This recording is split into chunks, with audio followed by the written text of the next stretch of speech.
रात की चुप्पी में वह धीरे धीरे सड़क पर आगे बढ़ता है, हर कदम के साथ जैसे उसकी तकलीफें और भी गहरी होती जा रही हों। उसकी नजरों में एक अनकहा सफर है। अचानक फोन की बार बार बजती घंटी ने उसकी शांत चलती सोच को रोक दिया। उसने मन ही मन सोचा, अब कौन होगा?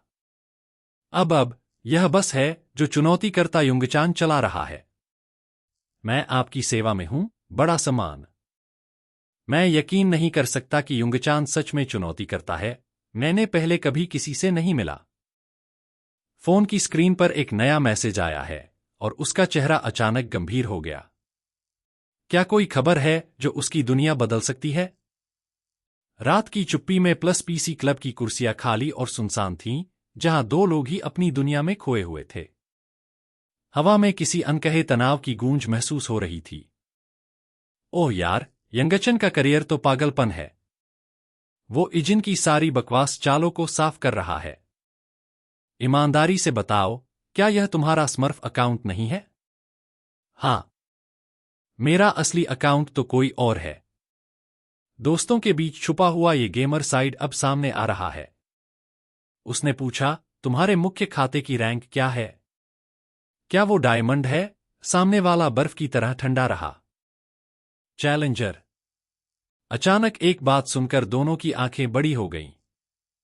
ये खबर उनके लिए पूरी तरह से झटका था। अब हर चीज बदलने वाली थी। तुम्हें भूख लगी है क्या?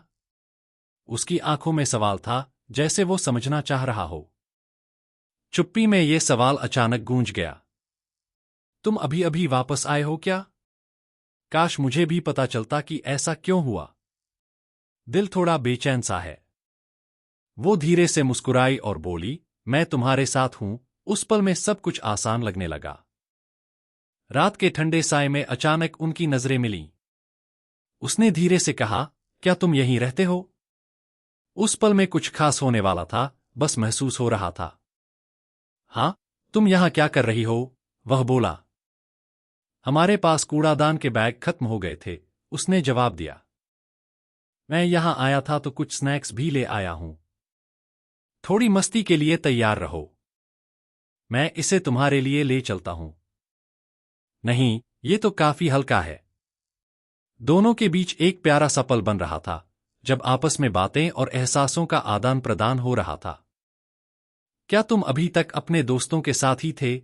उसने हंसते हुए पूछा। हाँ, जवाब आता है, थोड़ा संकोच के साथ। वो इतनी जल्दी दोस्त बना गया। मुझे लगा था कि जो हुआ उसके बाद लोग उससे दूर रहेंगे। तुम लोग कहाँ चले गए? PC cafe. अरे, क्या सच में? लगता है दूसरे देशों के लोग भी पीसी कैफे में आते हैं। क्या तुम ठीक हो? उसने अचानक पूछा, उसकी आंखों में चिंता झलक रही थी। स्कूल में, मेरा मतलब है। उसने हौले से कहा, जैसे कोई राज छुपा रहा हो। वो कुछ कहना चाहती थी, लेकिन मौन ही उसके लिए बेहतर था। उसकी आंखों में एक अनकही बात थी। हाँ, अब तुम्हें चिंता करने की जरूरत नहीं है।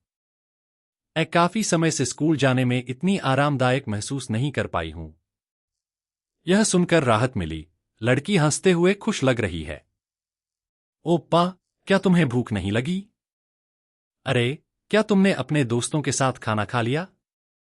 हाँ, पीसी कैफे में बहुत सारा खाना बिकता था। सब अपनी पसंदीदा चीजें लेकर खुश दिख रहे थे। इस माहौल में मस्ती और भी बढ़ जाती है। और तुम? क्या तुमने खाया? उसने पूछा। अभी नहीं, मैं दादा के साथ मिलकर खाने का इंतजार कर रही हूं, उसने मुस्कुराते हुए जवाब दिया। आह! वह जल्दी ही घर वापस आने वाला है। कुछ सवालों के जवाब अब बस मेरे पास हैं। देखता हूं किसने छुपा रखा है सच्चाई। लेकिन तुम तो पहले ही खा चुके हो। क्या फिर भी मुझे खाना चाहिए?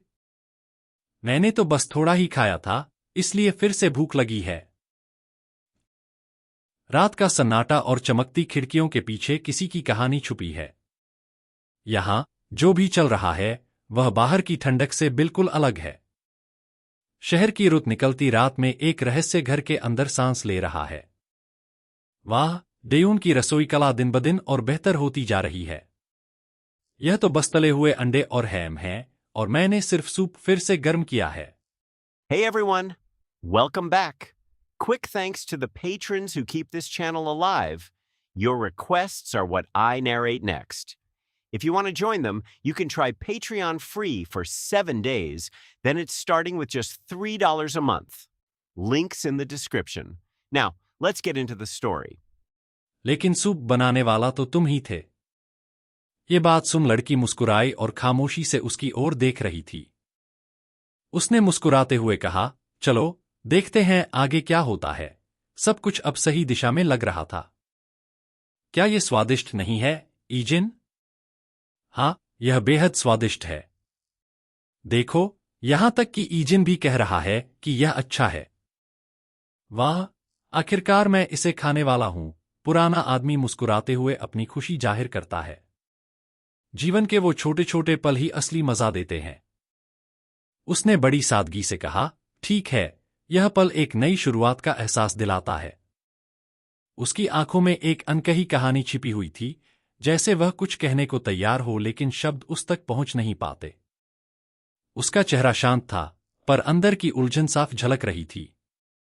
कभी कभी सबसे गहरी भावनाएं बाहर नहीं आती, सिर्फ महसूस की जाती हैं। चमकती आग की लपटें सब कुछ निगलती चली गईं, धमाके सुनकर दिल की धड़कनें रुक सी गईं। अचानक से सब कुछ जल उठता है, लगे जैसे दुनिया ही राख हो जाए। टकराव की आवाज गूंज रही थी, जैसे कोई आखिर तक लड़ने को तैयार हो। निशान अपनी ताकत से झटका मारता है, बिखेरता हुआ चकमा। यहां कोई भी बच नहीं सकता। मुझे अंदर जाना होगा। सच्चाई का सामना करना होगा। वो लुढ़कता हुआ कमरे में दाखिल हुआ, जैसे सारी थकान उसके कंधों से उतर रही हो। हुफ, उसने राहत की सांस ली। आज कुछ खास लग रहा है, जैसे कोई नई शुरुआत होने वाली हो। मुस्कुराहट में भी एक सुकून छुपा है। फोन बजने लगा। कौन कॉल कर रहा है? जी हां, लेफ्टिनेंट, उसने फोन पर जवाब दिया, थोड़ा हैरान सी आवाज में। कमरे की खामोशी में उसका सवाल गूंज रहा था। लेफ्टिनेंट? बस मुझे यूं कहो। तुम ठीक हो, है ना? हाँ, फोन में सवाल आता है, तुम्हारा स्कूल का जीवन कैसा चल रहा है? कोई दिक्कत तो नहीं? फोन पर एक सिपाही मुस्कुरा रहा है, शायद कुछ शरारत वाली योजना सोच रहा हो। उसकी आंखों में कुछ चालाकी साफ नजर आ रही है। क्या वह अपने मिशन के बारे में कुछ महत्वपूर्ण जानता है? उसने गंभीर स्वर में पूछा, क्या तुमने किसी को मार दिया है या कुछ ऐसा ही किया है? पीछे खड़े सैनिकों की हैरानी साफ झलक रही थी। नायब, क्या इजिन ने किसी को मार डाला? ये तो बड़ा संकट है। नहीं, ऐसा कुछ नहीं है। थोड़ी परेशानी तो हुई थी, लेकिन जल्दी ही सब ठीक हो गया। कहते हैं, हाँ? क्या मैं किसी चीज में मदद कर सकता हूं? पहले ही सब हल हो चुका है, इसलिए चिंता करने की जरूरत नहीं। उसने फोन पर यह कहते हुए सब कुछ ठीक बताया। यह सुनकर राहत मिली।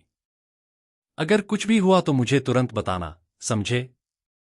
उसने फोन पर तुरंत जवाब दिया, जी हां, सर, जैसे कोई जरूरी काम जल्द पूरा करना हो। सूरज की पहली किरणों के साथ स्कूल का मैदान धीरे धीरे जीवित हो रहा था।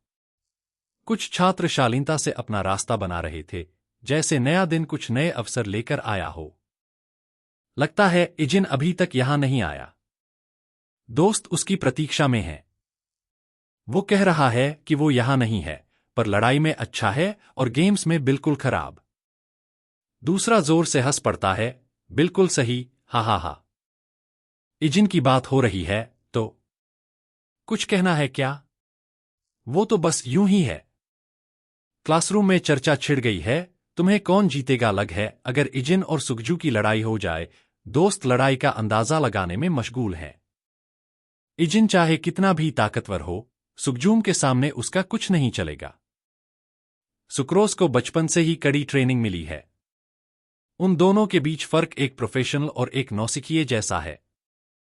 हां, लगता है सुज्जू उसकी पहुंच से बाहर है। ये बात अब साफ हो रही है। क्या सच है कि सुगजू ने अकेले ही 20 लोगों को हराया? ये खबर सुनकर सब हैरान रह गए हैं। उसने सख्ती से कहा, 30 है, 20 नहीं, 3 उंगलियां उठाकर सच को स्पष्ट कर दिया। 30 लोग? ये सुनकर उसकी आंखें चौंधिया गईं। हाँ, बिल्कुल। कुछ बदमाश यूना के पास बहुत ज्यादा करीब आ रहे थे, तो सुगजू ने लड़ाई में कूदकर उनकी हिम्मत तोड़ी। शुरुआत में बस 10 लोग थे, लेकिन जब वो 20 और शामिल हुए, तब भी सभी खत्म कर दिए गए। सुबह से अजीब खबरें आ रही हैं, सुगजू बिना एक भी खरोंच के वापस लौट आया। क्या सच में वो सुरक्षित था? वाह! फिर क्या ये सच है कि उसने यूना के अपहरणकर्ताओं को पकड़ा था? सचमुच ऐसा हो सकता है। खैर, इजिन का सुगजू के सामने कोई मौका नहीं है। स्कूल की लंबी गलियों में एक नई शुरुआत की ठंडी हवा चल रही थी। वह चुपचाप आगे बढ़ रहा था, कुछ कहने के लिए तैयार। वो खामोशी से अपनी असली मंशा छुपाए हुए था। कुछ कहे बिना उसकी आंखों में ठंडापन छाया था। अब ये लड़ाई उसकी पहचान बन चुकी थी। तुम्हें पता है, मुझे उससे बात करने की जरूरत है। पर यह सब कितना मुश्किल हो रहा है। तुम असल में कौन हो? सवाल हवा में गूंजता है, जैसे हर राज खुलने को बेताब हो। उसने गंभीर होकर कहा, मैं तुम्हारा सवाल समझ नहीं पा रहा हूं। सामने वाला कुछ कहने को था, पर अब उसे रोक लिया गया था। माहौल एक तरह की उलझन में डूब गया। क्या तुम बहका रहे हो? तुम यहां अपनी पहचान क्यों छुपा रहे हो? किसी ने सुना था कि तुम किम किहू और किम हीजिन के ट्रांसफर में शामिल थे। उसकी चुप्पी कुछ कह रही थी, पर वह जवाब देने से बच रहा था। हमारे बीच कुछ मतभेद थे, पर उनकी ट्रांसफर मुझसे कोई जुड़ी बात नहीं है। क्या सच में? तो फिर इसे कैसा मानते हो? दोनों के बीच तनी हुई ख्वाहिशें साफ महसूस हो रही थीं।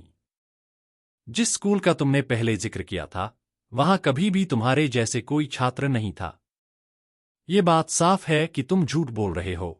सुबह की पहली किरणें खिड़कियों से छनकर कमरे को गर्माहट से भर रही हैं। शांत और सुकून भरा माहौल कहीं नए किस्से कहने को तैयार है। ये वो वक्त है जब दिन की उम्मीदें जगी होती हैं। मुझे विश्वास ही नहीं हुआ कि तुम वापस आओगे, सुनबाए। क्या वो कौन था जिसने लौटकर आना चुना? मैं तो बस कल ही आई हूं, ये सब नया नया लग रहा है मेरे लिए। और मैं तुम्हारे ओप्पा की क्लास में भी हूं। तुम हो क्या? पर मुझे तो लगा था कि तुम्हारे पास कोई ओप्पा नहीं है।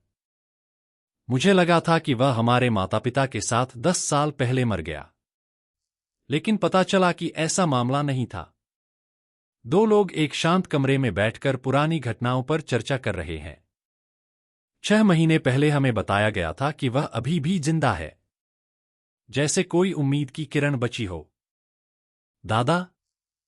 हाथ थर्रा रहे हैं, और ये आवाज कहीं से आती है जो दिल को छू जाती है। क्या सच में वो यही है? क्या हुआ? ठीक तो हो? लड़की ने चिंता भरे स्वर में पूछा, जबकि वह दरवाजे पर खड़ी थी। बूढ़ा आदमी ध्यान से अपने फोन को देख रहा था, पर उसकी चिंता छुपी नहीं थी। दिन ढलता रहा, और उसकी जुबान पर बस एक नाम था, डायोन। तुम्हारा ओप्पा इजिन अभी भी जीवित है। यह खबर सुनकर उसकी आंखों से आंसू बह निकलते हैं।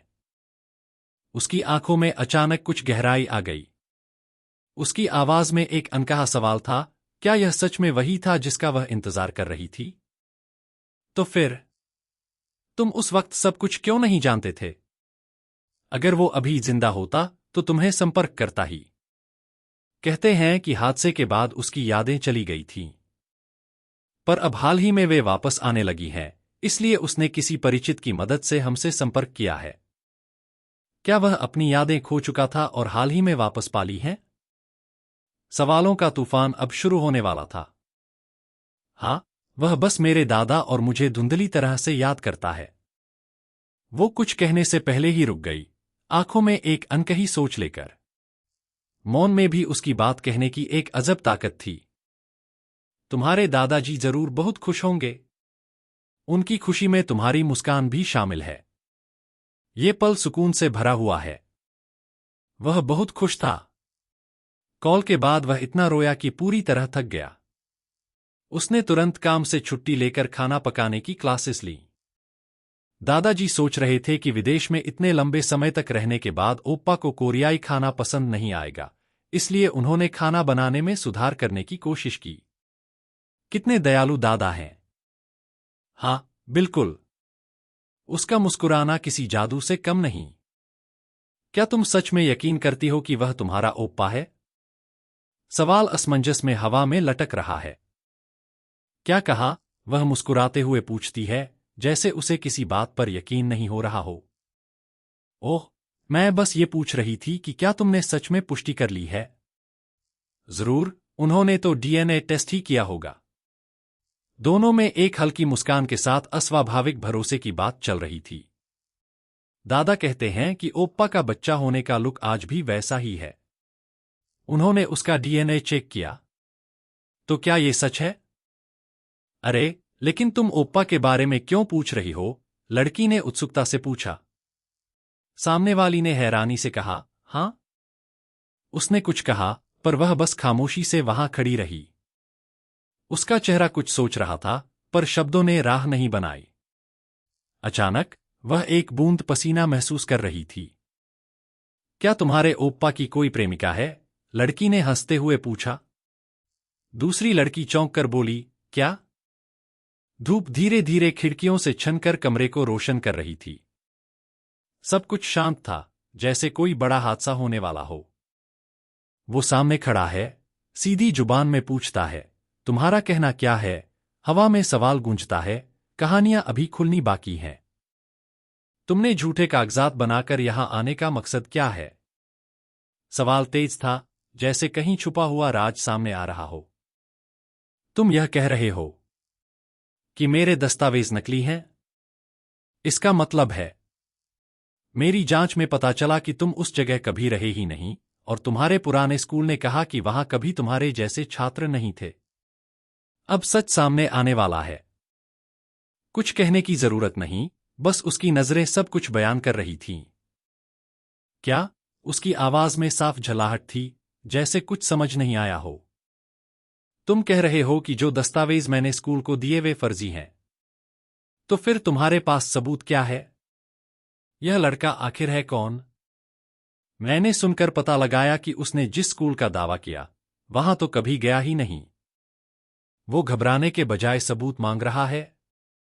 ऐसा मैं सोच भी नहीं सकता था। उसके चेहरे पर एक भी भाव नहीं बदला, जैसे गलती करने वाला मैं ही हूं। तुमने मेरी जांच क्यों की? सवाल सीधे और सख्त था। अब जवाब देना पड़ेगा। तुम बहुत ही संदिग्ध थे कि जांच नहीं करनी थी। अब सच्चाई सामने आने ही वाली है। दोनों खामोशी से एक दूसरे को देखते रहे। कभी कभी शब्दों से ज्यादा मौन ही सब कुछ कह जाती है। वो घर वापस आने वाला था। क्या? दूसरी ओर से सवाल आया। तुमने मेरा मकसद पूछा था। यही मेरा जवाब है। सूरज की रोशनी हटते ही दोनों दोस्तों की जटिल कहानी की शुरुआत होती है। कौन क्या सोच रहा है, ये तो वक्त ही बताएगा। अगर तुम सबूत चाहते हो, तो मैं तुम्हें दिखा दूंगा। तुम्हारे दस्तावेज नकली हैं, ये पता लगाना मुझे बस कुछ ही दिन लगेंगे। कक्षा में सन्नाटा था, सभी ध्यान से शिक्षक की बात सुन रहे थे। यह वही पल था जब कुछ बड़ा बदलाव शुरू होने वाला था। किसी ने क्लास में फोन निकाल लिया है। इस बार जरा ध्यान से खेलना पड़ेगा, कहीं पकड़े न जाएं। क्लास में सब बोर हो गए थे, सिवाय एक के, जो अपना फोन देख रहा था। वो सोच रहा था, कब ये सब खत्म होगा। बाकी तो जैसे सपनों में खोए हुए थे। कॉलेज का पहला दिन, सब कुछ नया और थोड़ा अजीब सा लग रहा है। अभी कुछ समझ नहीं आ रहा, लेकिन धीरे धीरे सब सेट हो जाएगा। क्लासरूम की खामोशी में खाली मेज और कुर्सियां खामोशी का बयान कर रही थीं, जैसे कोई अभी अभी वहां से गया हो। वे तो कल ही यहां ट्रांसफर हुए थे। फिर भी एक दिन की जांच के बाद इतना पता चल गया। वो कुछ कहना चाहता था, पर शब्द उसके होठों तक भी नहीं पहुंचे। धीरे धीरे उसकी निगाहें कहीं दूर चली गईं। युंग चैन, चलो रैंक अप करते हैं। ईजिन, तुम भी चल रहे हो ना? आज मैं नहीं कर पाऊंगा। आज मेरे दादाजी का जन्मदिन है। अरे, फिर हम तीनों ही जाएंगे। क्या यह ठीक रहेगा? वो पल जो कुछ कहने को होता है, बस एक सादगी भरी हाँ में समा जाता है। कभी कभी बस इतना ही काफी होता है। मेरे पास कोई भौतिक सबूत तो नहीं है, लेकिन स्कूल को मिली आईजिन की सारी दस्तावेजियां नकली हैं। यह सच सामने आ रहा है। डीएनए टेस्ट का नतीजा भी नकली हो सकता है। वह इस बात पर सोच में डूबी रहती है, कुछ कह पाती नहीं। मैंने दायुन के बारे में जांच करने के बाद एक बात सीखी है। क्या बात है? पिछले 2 सालों से कियसु और हीजिन उसे बुरी तरह से धमका रहे थे। क्या इतनी बुरी स्थिति है? इतनी बुरी की हैरानी होती है कि वह अभी भी स्कूल जाती है। स्कैंडल के दौरान दायुन को खबरों में नहीं दिखाया गया, पर हालात वाकई बहुत खराब थे। क्या इतना बुरा था? वे लोग तो अपने दिमाग से बाहर थे। मुझे लगता है इसलिए इजिन ने अपनी चाल चली। किस्सो और उसके गिरोह को इजिन ने 2 बार पूरी तरह हराया। अब मामला दिलचस्प होने वाला है। 10 साल बाद वो भाई, जिसे सब मरा हुआ समझते थे, वापस आता है और अपनी बहन के विरोधियों को सबक सिखाता है। कहानी तो बिल्कुल किसी परीक्षा जैसी लगती है। मेरे ओप्पा और उन्नी बस एक मौका ढूंढ रहे हैं मुझे नीचे गिराने का। वे बस बेताबी से इंतजार कर रहे हैं। थोड़ी सी शांति की हवा में भी उसके चेहरे पर गंभीरता साफ दिख रही थी। कुछ बड़ा सोच रहा था, जो शायद सबके लिए अहम था। उसकी आंखों में एक अनसुलझी कहानी छुपी हुई थी। सुखजू, तुम्हारी बात सुनकर कई अजीब सवाल उठते हैं। अगर यूजिन सच में मेरे पीछे आने के लिए इस स्कूल में आया है, तो क्या उसे चुप रहना नहीं चाहिए था? हाँ, आमतौर पर ऐसा ही होता है। फिर क्या दायुन के पक्ष में कोई है? उस हवाई दुर्घटना के बीमा का पैसा क्या हुआ? दादा ने इसे प्राप्त किया और छुआ नहीं, इसलिए यह काफी बढ़ गया। लेकिन उन्होंने कहा कि वह जीवित वापस लौटते ही इजिन की राशि लौटा दी। इतनी बड़ी रकम है कि यह मानने से इनकार नहीं किया जा सकता कि पैसा ही उसका उद्देश्य था। तो दायुन खतरे में हो सकता है, क्योंकि वे दोनों एक ही घर में रहते हैं। अब सच में सावधान रहने का वक्त है। सुपरमार्केट में 4 लोग सामान चुन रहे थे। खरीदारी की ये आम सी जगह भी आज कुछ अलग माहौल लिए थी। ओप्पा, क्या तुम यहां हो? मैं तुम्हें दोनों के सामने परेशान नहीं करना चाहती थी, इसलिए पूछ नहीं पाई, पर तुमने हवाई जहाज गिरने के बाद क्या किया? सवाल उठता है और जवाब स्वीकार करने को है तैयार। ओह, अगर तुम जवाब नहीं देना चाहते तो जबरदस्ती नहीं करनी चाहिए। नहीं, सब ठीक है। उसका भरोसा अब धीरे धीरे वापस लौट रहा था। मेरा मनोवैज्ञानिक दर्द इतना गहरा था कि मैं सही से काम भी नहीं कर पा रहा था। आखिरकार मुझे उस जगह बचना था जहां किसी की बात समझना भी आसान नहीं था। तो अभी भी तुम मेरे सामने आओगे? ये मुकाबला अब शुरू होने वाला है। उसकी नजरें ठंडी और फिक्र भरी थीं, जैसे कोई मजबूर फैसला होने वाला हो। एक खाली सिगरेट का धुआं हवा में घुमड़ता रहा, रहस्यों की तरह। उसने अचानक पक्षियों की आवाज सुनी, जो उसके दिल की धड़कनों जैसी तेज थी। क्या ये वही पल था जिसका वो इंतजार कर रही थी? मैं बस एक व्यस्त जिंदगी जी रहा था। Hello, everyone. As we wrap up this video, I want to share a quick note. I have a Patreon account. If you'd like to support me and enjoy on-demand audiobooks, you can become a Patreon member. Alternatively, you can check out my Google Drive link, which has 500 plus novel audiobooks available through my Ko-fi or Patreon shop. I appreciate your support. उसने कुछ सोचते हुए आकाश की तरफ देखा, जैसे कोई याद ताजा कर रही हो। उसकी आंखों में एक अनकही उम्मीद चमक रही थी। क्या किसी गर्लफ्रेंड के लिए वक्त नहीं? उसने मुस्कुराते हुए पूछा। हाँ, उसने हंसते हुए जवाब दिया। अरे, सुना है यूना सनबा तुम्हारी क्लास में है। छोटा सा स्नैक कॉर्नर, लेकिन बातें बड़ी होने वाली हैं। शिन यूना, एक लड़का पूछता है, जबकि लड़की मुस्कुराते हुए जवाब देती है, हाँ, मुझे सुनकर आश्चर्य हुआ कि वह भी तुम्हारी ही क्लास में है। क्या तुम उसे जानते हो? उसने धीरे से पूछकर माहौल में जिज्ञासा भर दी। वह मेरे साथ पहले बहुत अच्छी थी, मुझे सुनकर बहुत दुख हुआ कि वह अमेरिका जा रही है। लेकिन आज उसे फिर से देखने में मुझे सच में खुशी हुई। वो कुछ सोच रहा है, लेकिन कहने को कुछ नहीं है। आंखों में कुछ सवाल और मन में बड़ी उलझन। उसने पूछा, क्या तुम्हारे पास गर्लफ्रेंड है? क्या? खड़ा रह गया वो, हैरानी में। केक पर लगे मोमबत्तियां जल उठीं, जैसे कोई खास दिन जल्द ही आने वाला हो। मिठास और खुशियों की खुशबू धीरे धीरे फैलने लगी। आज का पल कुछ अलग सा महसूस होता है। जल्दी करो और इसे खोलो, दादा। ये पल इंतजार की घड़ियां खत्म करने वाले हैं। तुमने मेरे लिए ऐसा क्यों खरीदा? तुम्हारे पास खुद के लिए भी पैसे मुश्किल से होते हैं। वह समझ नहीं पा रहा था और दिल भारी था। मेरे पास दादा के लिए एक तोहफा खरीदने के लिए पैसे हैं। यह महंगा नहीं है, इसलिए इसे कैसे भी इस्तेमाल करना हो चिंता मत करो। मेरे पास पहले से ही एक तोहफा है। सच में एक बड़ा उपहार। परिवार की सफेद गर्माहट सीधे दिल तक पहुंच रही है। इजिन के सुरक्षित घर लौटने का सच। यह खुशी किसी भी चीज से ज्यादा कीमती है। आज कुछ अलग सा माहौल है, दोनों के बीच एक अनकहा संवाद चल रहा है। उसकी मुस्कान में एक खास बात है जो सब कुछ कह देती है। फोन बज उठा और लड़की ने कहा, ओह, ये तो मेरा फोन है। वह उठकर इसे लेने चल पड़ी। यूना सनबाय, क्या तुम यहां हो? लगता है वह किसी का जवाब देने वाली है। इतनी देर से तुम्हें इसकी जरूरत क्या है? अचानक आई इस बात ने माहौल को कुछ सवालों भरा बना दिया। वो चुपचाप कुछ सोच रहा है, शब्दों को खोजने की कोशिश में। उसके चेहरे पर सवालों की परतें छाई हुई हैं। कोई हल सही नजर नहीं आ रहा। दादा, मुझे जल्दी से दुकान जाना है। क्या? इतने बजे? यूना सुनबाई ने मुझसे कुछ बताने को कहा है। जिसने तुम्हारा ख्याल रखा था? क्या वही यूना वापस आ गई है?